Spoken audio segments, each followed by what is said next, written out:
ಆಲಮಟ್ಟಿ ಜಲಾಶಯದ ಎತ್ತರವನ್ನು 519ರಿಂದ 524ರವರೆಗೆ ಎತ್ತರಿಸಿ ಬಚಾವ್ ತೀರ್ಪಿನ ಪ್ರಕಾರ ಕರ್ನಾಟಕದ ಪಾಲಿನ ನೀರನ್ನು ವಿಶೇಷವಾಗಿ ವಿಜಯಪುರ ಮತ್ತು ಬಾಗಲಕೋಟೆ ಜಿಲ್ಲೆಯ ಏತ ನೀರಾವರಿಗಳಿಗೆ ಬೇಕಾಗ್ತಕ್ಕಂಥ ನೀರನ್ನು ಬಳಸ್ಕೊಳ್ತಕ್ಕಂಥದ್ದು ನಮ್ಮ ಸರ್ಕಾರದ ಆದ್ಯ ಕರ್ತವ್ಯ.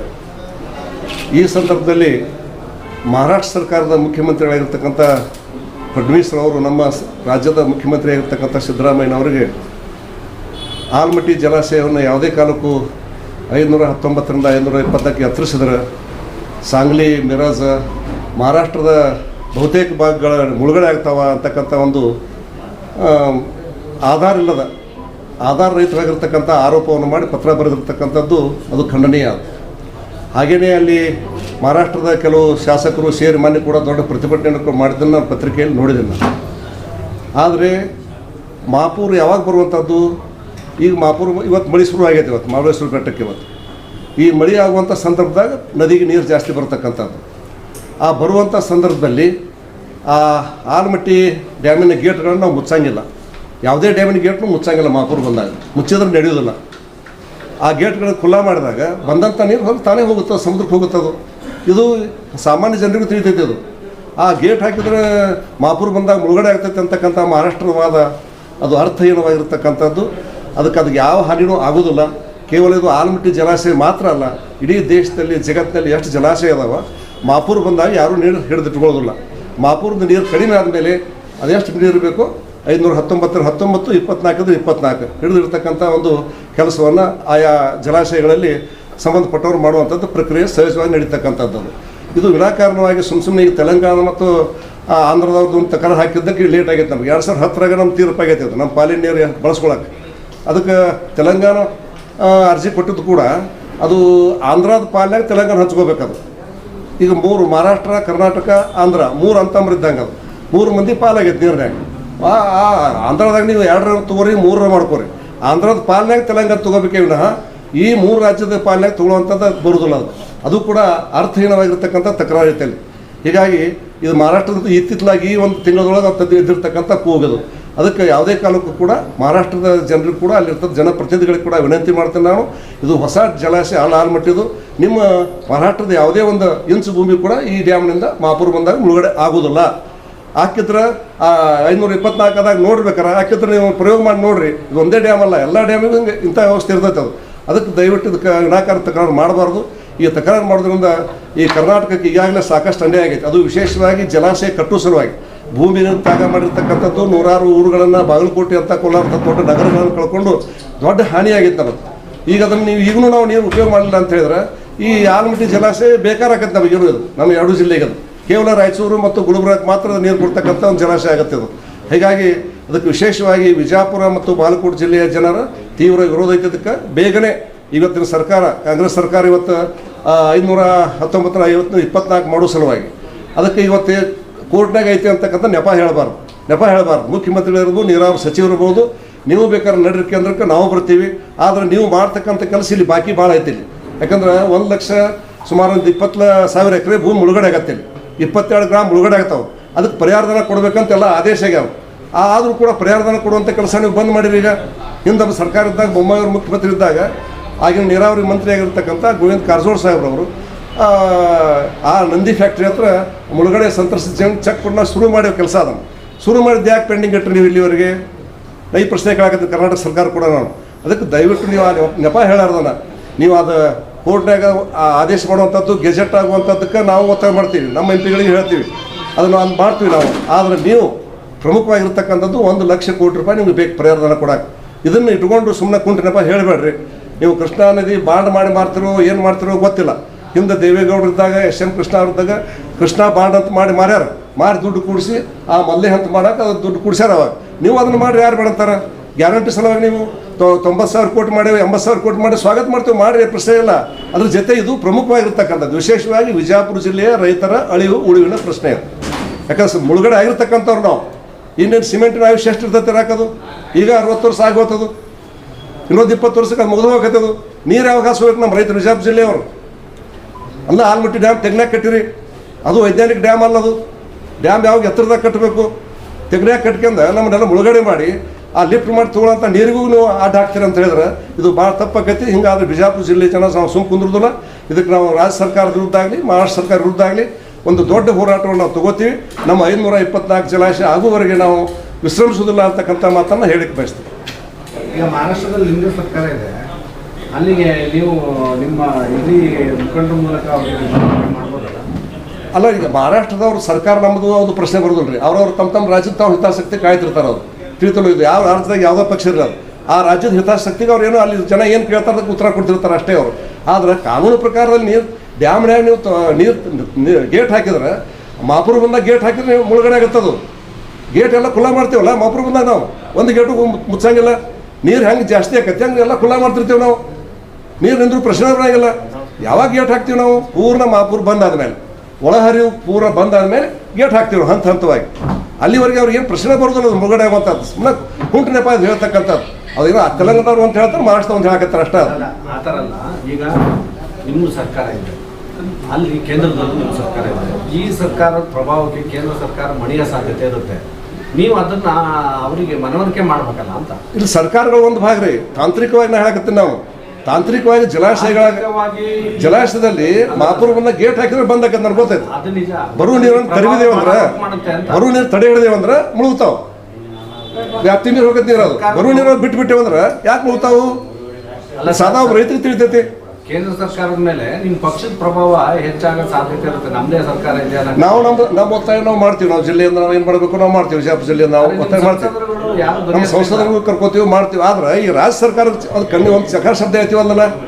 2012 ಕೃಷ್ಣ ಕಣ್ಣೀರು ಅಂತ ಹೇಳ್ಕೊಂಡು ಬಳ್ಳಾರಿಯಿಂದ ಕಾಲ್ನಡಿಗೆ ಮಾಡಿದ್ರು, ಅವರು ಪಾದಯಾತ್ರೆ ಮಾಡಿದ್ರು. ಕಾಂಗ್ರೆಸ್ನ ನಡಿಗೆ ಕೃಷ್ಣ ಕಡೆಗೆ ಅಂತೇಳಿ ವರ್ಷಕ್ಕೆ 50,000 ಕೋಟಿ ರೂಪಾಯಿ ಇಡ್ತೇವೆ ಅಂತ ಹೇಳಿದ್ರು. ಎಲ್ಲಿಟ್ಟರು? ಇವ್ರು ಸರ್ಕಾರ 2ನೇ ಬಾರಿ ಬಂದರೂ ಕೂಡ ಒಂದು 20,000 ಕೋಟಿ ಖರ್ಚು ಮಾಡೋಕ್ಕಾಗಿಲ್ಲ. ಇವ್ರಿಗೆ ಮಾಡೋಕ್ಕಾಗಿಲ್ಲ. ಅವರು 50,000 ಕೋಟಿ ವರ್ಷಕ್ಕೆ ಇಟ್ಟಿದ್ರು. 2 ವರ್ಷ ಆಗೋದು ಪರಿಹಾರಧನ ಕೊಡೋದು ಮುಗಿತಿತ್ತು. ನಾವು ಒತ್ತಡ ಮಾಡಿದ್ರೆ ಏನಾರು ಮಾಡಿದ್ರೆ ಗೆಜೆಟ್ ಮಾಡಿಸ್ತೀವಿ. ನಾವು ಅದನ್ನು ಗೆಜೆಟ್ ಮಾಡೋದು ನಾವು ಬಿಡ್ರಿ. ನೀವು BJP ಅವ್ರಿಗೆ ನಾವು ತೊಗೋತೀವಿ ಸವಾಲನ್ನು, ನಾವು ಸ್ವೀಕಾರ ಮಾಡ್ತೀವಿ. ಅದನ್ನು ಪರಿಹಾರಧನ ಕೊಡೋದು ನೀವು ಕೊಡಿ. ಮುಳುಗಡೆ ಆಗ್ತಕ್ಕಂಥ 524 ಮುಳುಗಡೆ ಆಗ್ತಕ್ಕಂಥ ಜಮೀನುಗಳಿಗೆ, ಊರುಗಳಿಗೆ ಪರಿಹಾರಧನ ಕೊಡುವಂಥ ನೀವು ಕೆಲಸ ಮಾಡಿರಿ. ಆ ಗೆಜೆಟ್ ಮಾಡಿಸುವಂಥ ಕೆಲಸ ನಾವು ಮಾಡ್ತೀವಿ. ನಾವು ನಮ್ಮ ಜವಾಬ್ದಾರಿ ಓಡಿ ಹೋಗೋದಿಲ್ಲ. ನಾವು ಅದು ಮಹಾರಾಷ್ಟ್ರ ಕೇಳಬೇಕು, ಕೇಂದ್ರ ಕೇಳಬೇಕು, ಹೇಳೋ ಜವಾಬ್ದಾರಿ ನಾವು ಮಾಡ್ತೀವಿ. ಅದಕ್ಕೆ ಕರ್ನಾಟಕ ಕಾಂಗ್ರೆಸ್ ಸರ್ಕಾರ ಕೂಡ ಮುತುವರ್ಜಿ ವಹಿಸಿ ಪರಿಹಾರಧನ ಕೊಡೋದಕ್ಕೆ ಹೋಗ್ಬೇಕು. ಮೊನ್ನೆ ಕೊಲ್ಲಾರಪುರವಾಗಿ ನಾ ಹೆಲಿಪ್ಯಾಡ್ನಾಗ ಕೂಡ ಈ ಮನವಿಯನ್ನು DK ಶಿವಕುಮಾರ್ ಕೊಟ್ಟಿನಿ. ನಾನು 524 ಡ್ಯಾಮಿನ ಬಗ್ಗೆ ಕುಂಟು ಹೇಳಬೇಡ್ರಿ, ಅದಕ್ಕೆ ಏನು 1 ಲಕ್ಷ ಕೋಟಿ ರೂಪಾಯಿ ಬಿಡುಗಡೆ ಮಾಡಿ ಅದಕ್ಕೆ ಪರಿಹಾರಧನ ಕೊಡೋ ಕೆಲಸ ಶುರು ಮಾಡಿರಿ ಅಂತಕ್ಕಂಥ ಮನವಿ ನಾನು ಕೊಟ್ಟಿನಿ. ಅವತ್ತು ಅದಕ್ಕೆ ಅವ್ರು ಉತ್ತರ ಬಂದಿಲ್ಲ. ಉತ್ತರ ಬಂದ್ಮ್ಯಾಗ ಅದು ಕೂಡ ನಾನು ಮುಂದೆ ಇಡ್ತೀನಿ. ಅದನ್ನ ಏನು ಉತ್ತರ ಕೊಟ್ಟಿರ್ತಾರೆ ನಾವು ಶುರು ಮಾಡಿದೇವಲ್ಲ. ಮತ್ತು ಕೇಳ್ರಿ, ಅವಾಗ ಭೂ ಸ್ವಾಧೀನ ಏನು ಮಾಡ್ತು? 2013 ಮನಮೋಹನ್ ಸಿಂಗ್ ಅವ್ರು ಇದ್ದಾಗ ಒಂದು ವಿಶೇಷ ಭೂ ಸ್ವಾಧೀನ ಕಾಯ್ದೆ ತೊಗೊಂಬಂದ್ರು. ವಿಶೇಷ ಭೂ ಸ್ವಾಧೀನ ಕಾಯ್ದೆ ಗ್ರಾಮಾಂತರ ಮುಳುಗಡೆ ಆಗ್ತಕ್ಕಂಥ ಜಮೀನುಗಳಿಗೆ ಸಬ್ ರಿಜಿಸ್ಟರ್ ಕಚೇರಿಗೆ ಏನು ರೇಟ್ ಐತಿ ಅದಕ್ಕೆ 4 ಪಟ್ಟು ಕೊಡಬೇಕು ಅಂತೇಳಿ 4 ಪಟ್ಟು ಕೊಡಬೇಕು ಅಂತ ಕಾನೂನು ಮಾಡಿದ್ರು. ಅದು ಕಾನೂನು ಹೆಂಗಾಯ್ತು? ಅದು ಆ ಕಾನೂನು ಈ ಒಂದು ಜುಮ್ನಾಳ ಐತಿಲ್ಲ, ಮುಂದೆ ಹೊನಗನಹಳ್ಳಿ ಐತಿ. ಜುಮ್ನಾಳ ಹೊನಗನಹಳ್ಳಿ ಜಮೀನು ಒಂದೇ ಇರ್ತಾವೆ. ಸರ್ವೆ ನಂಬರ್ ಒಂದು ಹೊನಗನಹಳ್ಳಿ ಐತಿ, ಒಂದು ಜುಮ್ನಾಳದ ಐತಿ. ಈ ಜುಮ್ನಾಳದ ಮನುಷ್ಯ ರೈತ ಒಂದು ಜಮೀನು ಖರೀದಿ ಮಾಡಿದ್ದು 1 ಲಕ್ಷಕ್ಕೆ ಖರೀದಿ ಮಾಡಿದ್ದು ಅಂತ ತಿಳ್ಕೊ ಸಬ್ ರಿಜಿಸ್ಟರ್ ಕಚೇರಿಯಾಗ. ಅವ ಈ ಕಾಯ್ದೆ ಪ್ರಕಾರ ಎಷ್ಟು ಸಿಗತೈತಿ? 4 ಪಟ್ಟು 5 ಲಕ್ಷ ಸಿಗತೈತೆ. ಅವ್ 4ರಿಂದ 5 ಲಕ್ಷ ಸಿಗತೈತೆ. ಅಕಸ್ಮಾತ್ ಹೊನಗನಹಳ್ಳಿ ಮನುಷ್ಯ ರೈತ ಅವ 20 ಲಕ್ಷಕ್ಕೆ ಖರೀದಿ ಮಾಡಿದ್ರು 1 ಎಕರೆಗೆ, ಅವಾಗ 1 ಕೋಟಿ ರೂಪಾಯಿ ಸಿಗತೈತಿ.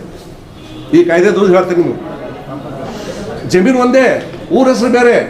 ಸಬ್ ರಿಜಿಸ್ಟರ್ ಕಚೇರಿ ರೇಟ್ ನೋಡಿ 4 ಪಟ್ಟು ಕೊಡ್ತೀವಿ ಅಂತ ಮಾಡಿಬಿಟ್ರು. ಅದನ್ನು ಇದ್ರ ಸಲುವಾಗಿ ನಾವು 1 ವರ್ಷ 4 ತಿಂಗಳು ಆಗ್ಬಿಟ್ಟು ಧರಣಿ ಮಾಡಿನ. ಇದ್ರ ಸಲುವಾಗಿ ಎಲ್ಲರಿಗೂ ಆಗ್ಲಿಲ್ಲ ರೀ. ಇವಾಗ ಈ ಕಡೆ ಕಡಿಮೆ ಹೆಚ್ಚಲ್ಲ ರೇಟ್ ಖರೀದಿ ಒಳಗೆ.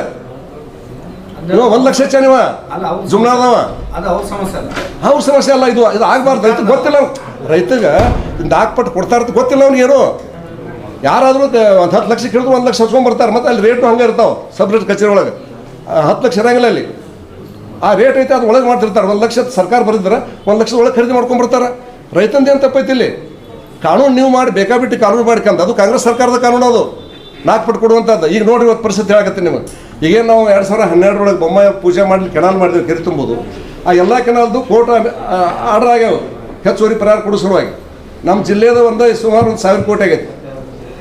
ಕೋರ್ಟ್ ಅನೌನ್ಸ್ಮೆಂಟ್ ಆಗಿದ್ದು. ಆ 1,000 ಕೋಟಿ ಕೊಡೋಕ್ಕಾಗಿಲ್ಲ. ಅಲ್ಲಿ ಬಾಗಲಕೋಟೆ ಒಳಗೆ ರೈಲ್ವೆ ಬಾಗಲಕೋಟು ಕುಡ್ಸಿ ಆ ರೈಲ್ವೆಗೆ ಸುಮಾರು ಅಲ್ಲಿಂದ ಅದು ಮತ್ತು ಮುಧೋಳ ಹತ್ರ ಸೇರಿದ 45,000 ಕೋಟಿ ರೂಪಾಯಿ ಕೋಟಿನ ಪರಾರ ಕೊಡಬೇಕಾಗಿತ್ತು ತಿಳ್ಕೊರಿ ನೀವು.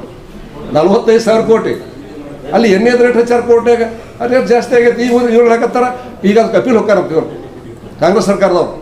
ಹೆಚ್ಚುವರಿ ಪೇಮೆಂಟ್ ಕೊಡೋಕ್ಕಾಗೋದಿಲ್ಲ, ಅಪೀಲ್ ಹೋಗ್ತೀವಿ. ಅಪೀಲ್ ಹೋಗ್ಬೇಕಾದ್ರೆ 50% ಡಿಪಾಸಿಟ್ ಮಾಡ್ಬೇಕಲ್ಲಿ ಅವ್ರು. ಅರ್ಧ ಬೆಲೆ ಕೊಡ್ಬೇಕಲ್ಲ ರೈತರಿಗೆ ಅವರು. ಅರ್ಧ 1 ಕೋಟಿ ರೂಪಾಯಿ ಕೋಟಿ ಆಗಿತ್ತು 50 ಲಕ್ಷ ಕೊಡ್ಬೇಕಾ ರೈತಗೆ. ಅದು ಇಲ್ಲ ಇವರು.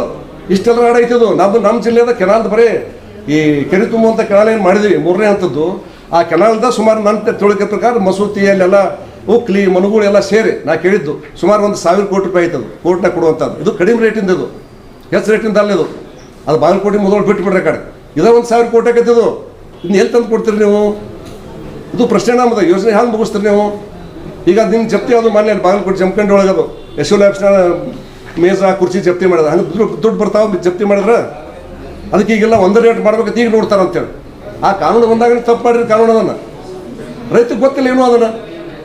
ತಪ್ಪು ಸರ್ಕಾರದಿದು ಏನೋ ಭಾರಿ ಮಾಡಿ ಅಂತ ಹೇಳ್ಬಿಟ್ರೆ ಕಾನೂನು ಅದನ್ನು. ನಾ ಅದಕ್ಕೆ 1 ವರ್ಷ 4 ತಿಂಗಳು ಧರಣಿ ಕೂತೀನಿ. ಅವಾಗ ಹೋದ ಜಡ್ಪಿ ಎಲೆಕ್ಷನ್ ಟಿಕೆಟ್ ಕೊಡುವಾಗ ನಾ ಜಿಲ್ಲಾಧ್ಯಕ್ಷ ಇದ್ದೆ. 1 ವರ್ಷ 4 ತಿಂಗಳು ಕೂತರು ಯಾರೂ ಸರಿಯಾದ ಸ್ಪಂದನೆ ಆಗಲಿಲ್ಲ, ಯಾರೂ ಉತ್ತರ ಕೊಡಲಿಲ್ಲ. ಇವತ್ತದು ಅನುಭವಿಸಕತ್ತಾರ ಅದನ್ನು. ಸರ್, ಈಗ ಕೇಂದ್ರದ ನಿರ್ದೇಶಕ ಒತ್ತಾಯ ಮಾಡಿ ಅದನ್ನು ಮತ್ತೆ ಏನಾದರೂ ತಿದ್ದುಪಡಿ ಮಾಡಿ ಅವಕಾಶ ಅವ್ರು ಅದನ್ನು ಅದು ಹೇಳಬೇಕಲ್ಲ. ಅವ್ರು ರಾಜ್ಯ ಸರ್ಕಾರದವ್ರು ಸ್ವೀಕಾರ ಮಾಡಿದ್ರು. ಇವರು ಎಲ್ಲೆಲ್ಲಿ ಕಾಂಗ್ರೆಸ್ ಸರ್ಕಾರ ಇತ್ತು ಅವಾಗ 2013 ಒಳಗೆ ಅವ್ರು ಆ ಕಾನೂನು ಸ್ವೀಕಾರ ಮಾಡಿಬಿಟ್ರು. ವಿಚಾರ ಮಾಡಲಾರ್ದ ಸ್ವೀಕಾರ ಮಾಡಿದ್ದಕ್ಕೆ ಸಿಕ್ಕೋಗ್ತೀವಿ ನಾವು ಕರ್ನಾಟಕದವರು. ಕೆಲವರು ರಾಜ್ಯ ಸ್ವೀಕಾರ ಮಾಡಿಲ್ಲ ಅದನ್ನು. ಯಥಾ ಪ್ರಕಾರ ಮೊದಲಿನ ಪ್ರಕಾರ ಏನು ಪೇಮೆಂಟ್ ಮಾಡಕತ್ತಾರ ಆ ರೀತಿ ಮಾಡಕತ್ತಾರ ಅವರು. ಅವ್ರಿಗೆ ಬಾಧಕಿಲ್ಲ ಏನು. ಇವ್ರು ನಮ್ಮ ಪಕ್ಷ ಮಾಡೈತಪ್ಪ ಚಲೋ ಕಾನೂನು ಮಾಡಿದ್ದೆ ಸ್ವೀಕಾರ ಮಾಡಿಬಿಟ್ರು ಕಾಂಗ್ರೆಸ್ದವ್ರು. ಅವಾಗ ನಾ ಹೇಳಿದೆ ಮುಖ್ಯಮಂತ್ರಿಗಳಿಗೆ ಅಲ್ಲ ಇವರಿಗೆಲ್ಲ ಸಿದ್ದರಾಮಯ್ಯವ್ರಿಗೆ ಪತ್ರ ಬರೆದೀನಿ. ಪತ್ರ ಧರಣಿಯಿಂದ ಕೂತೀವಿ ನಾವು. MP ಪಾಟೀಲ್ ಸಾಹೇಬ್ರು ಬಂದಲ್ಲಿ ಧರಣಿ ಭೇಟಿ ಕೊಟ್ಟಾರ. ಅವಾಗ ಹೊಡೆದು ಹೇಳಿ ನಾನು ಅದನ್ನು ನಮ್ಮ ಪಕ್ಷದವ್ರು ಬಂದು ಭೇಟಿ ಕೊಟ್ಟಾರ. ಇದು 4 ಪಟ್ಟು ಅಂದ್ರೆ ತಪ್ಪಾಗಿದೆ ಅಂತ ಹೊಡೆದು ಹೇಳಿ ನಾನು ಉದಾಹರಣೆ ಕೊಟ್ಟು ಹೇಳಿ ನಾನು. ನೀವು ಹೇಳ್ರಿ ಜಮುನಾನ ಹೊನಗನಹಳ್ಳಿ ಭೂಮಿ ಮುಂದೆ ಹೆಸರು ಬೇರೆ. ಇವಾಗ ಕಡಿಮೆ ಹೆಚ್ಚು ಖರೀದಿ ಒಳಗೆ 1 ಲಕ್ಷ ಚೆನ್ನಾಗಿ 5 ಲಕ್ಷ ಸಿಗ್ತೈತೆ. ಅವ 20 ಲಕ್ಷ ಚೆನ್ನಾಗಿ ಖರೀದಿ ಒಳಗೆ 1 ಕೋಟಿ ರೂಪಾಯಿ ಸಿಗ್ತೈತೆ. ಯಾವ ನ್ಯಾಯ ಇದು? ದುಡ್ಡು ನಮ್ಮದೇ ಅಲ್ಲ, ಸರ್ಕಾರದ ದುಡ್ಡು. ಅದು ಸರ್ಕಾರ ನಮ್ಮದೇ. ಅಟ್ಲೀಸ್ಟ್ ರೈತರಿಗೆ ಲಾಭ ಆಕೈತೆ, ಎಲ್ಲರಿಗೂ ಲಾಭ ಆಗ್ಬೇಕಲ್ಲ. ಅದು ಇಲ್ಲ. ಆ ಕಾನೂನು ಭಾಳ ಮಂದಿಗೆ ಗೊತ್ತಿಲ್ಲ. ಇವತ್ತೆಲ್ಲರೂ ಚರ್ಚೆ ಮಾಡಕತ್ತೀರಿ. ಈಗ 40,000 ಕೋಟಿ ಕೊಡೋದು ಬಾಗುತ್ತೆ ಅಂದ್ಕೊಳ್ಳಿ ಕರ್ನಾಟಕ ಸರ್ಕಾರ ಗಂಭೀರ ಚರ್ಚೆ ಮಾಡಕತ್ತೇವೆ. ಜಡ್ಜ್ಗಳು ಮೀಟಿಂಗ್ ಕರಿತಾರತ್ತಿ ಈಗ ಕರಿತಾರಂತ. ಇದೇ ವಿಷಯ 1 ವರ್ಷ 4 ತಿಂಗಳು ತರದೇ ಕೂತೀನಿ. ಆವಾಗ ಸೀರಿಯಸ್ ಚರ್ಚೆ ಮಾಡಿದ್ರೆ ಆ ಕಾನೂನು ತಿದ್ದುಪಡಿ ಮಾಡ್ಬೋದಾಗಿತ್ತು. ನಾ ಏಕರೂಪದ ಪರಿಹಾರ ಕೊಡ್ರಿ ಅಂತ ಹೋರಾಟ ಮಾಡೀನಿ ನಾನು. ಈ ಕಾನೂನು ಸರಿ ಇಲ್ಲ, ಏಕರೂಪದ ಪರಿಹಾರ ಕೊಡ್ರಿ ಅಂತ ಮಾಡೀನಿ. ಇವತ್ತು ಭಾಳ ಸೀರಿಯಸ್ ಐತಿ ಸದ್ವಿಷಯ. ಈ ಮುಳುಗಡೆ ಆಗಬೇಕಂತ ಈ ಕೋರ್ಟ್ ಅನೌನ್ಸ್ಮೆಂಟ್ ಮಾಡೋದು ಮಗೈತಲ್ಲ, ಇದನ್ನು ಪರಿಹಾರ ಕೊಡೋದು ಭಾಳ ವಚ್ಚೈತಿ. ಭಾಳ ವಚ್ಚೈತಿ ಸರ್ಕಾರಕ್ಕೆ. ಸಂಸದರಾಗಿರ್ತಕ್ಕಂಥ ಸನ್ಮಾನ್ಯ ರಮೇಶ್ ಜಿಗಜಿಣಗಿ ಸಾಹೇಬ್ರವರು ಭಾಳ ಪ್ರಯತ್ನ ಮಾಡಿ ಭಾಳ ದಿವಸದ ಬೇಡಿಕೆ ಇತ್ತು. ಬರೀ ನಮ್ಮ ಜಿಲ್ಲೆಯದಷ್ಟೇ ಅಲ್ಲ, ಉತ್ತರ ಭಾರತ ದಕ್ಷಿಣ ಭಾರತದ ಕೊಂಡಿಯಾಗಿರ್ತಕ್ಕಂಥ ಒಂದು ಆ ಕಡೆ ವಿಜಯಪುರ ಟು ಚಿತ್ರದುರ್ಗ ಹೈವೇ, ಒಂದು ಹುಬ್ಬಳ್ಳಿ ಟು ಹುಮ್ನಾಬಾದ್ ಹೈವೇ, ಇಲ್ಲಿ ಬರ್ತಕ್ಕಂಥ ರೈಲ್ವೆ ಗೇಟ್ಗಳನ್ನು ಆ ಗೇಟ್ಗಳು ಹಾಕೋದ್ರಿಂದ ಬಹಳಷ್ಟು ತೊಂದರೆ ಆಗುತ್ತೆ. ನಾನು ಕೊಲ್ಲಾರದಿಂದ ಇಲ್ಲಿ ಬರಬೇಕಾದ್ರೆ 15-20 ನಿಮಿಷ ಲೇಟ್ ಆಗುತ್ತೆ ಆ ಗೇಟ್ ಇದ್ದದ್ರಿಂದ.